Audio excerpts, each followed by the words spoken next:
Right now, all the troubles in the world you see today are a detour, a distraction to stop you from hearing and believing one message that's going out from God. And that is the Jesus Christ of the New Testament, the New Testament of the Christian Bible, and many other books and writings as well. That story is the full embodiment of the Antichrist. The true story of Jesus and the message he bore has been so changed that the Antichrist that John the Revelator talked about is in fact this Jesus story you all believe in.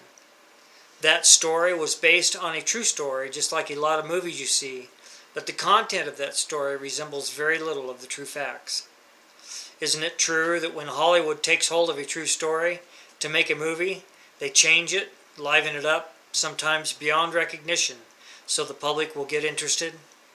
If they were to leave these stories alone in their original state, people wouldn't get interested and they couldn't make their money. Well, that's what they did to the Jesus story 1700 years ago. Jesus had a message, and it's not the one you've been told. The true message was dangerous.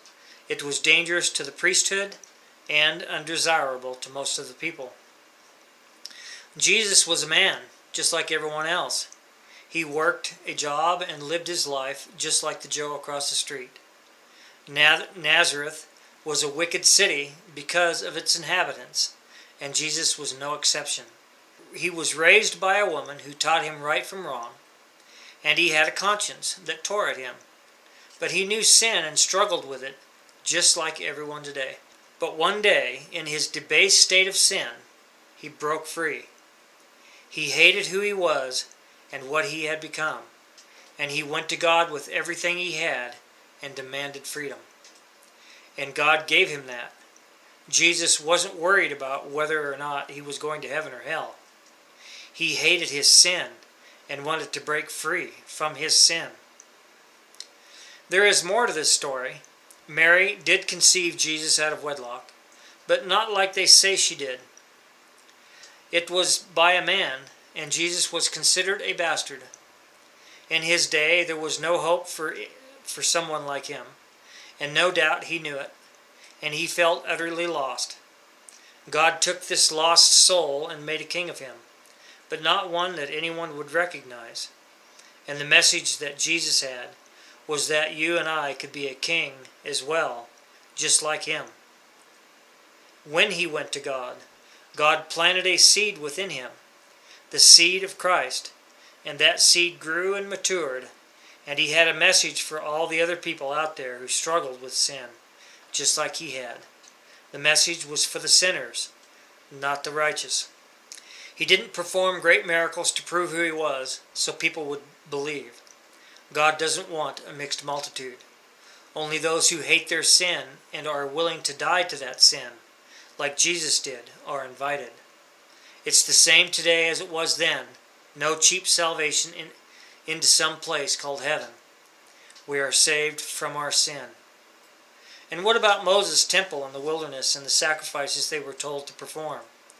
Was that a sacrifice that was performed on the cross, or was that sacrifice literally performed in heaven? Wasn't that temple a shadow of the true temple in heaven? Wasn't the sacrifice a shadow of what would happen in that temple in heaven? The Jesus story you've all read about has completely destroyed the truth of this sacrifice that took place in heaven.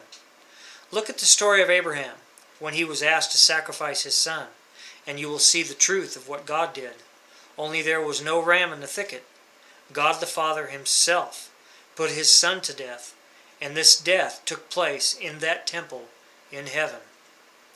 The story of redemption and the story of the gospel is entirely different than what you've been told.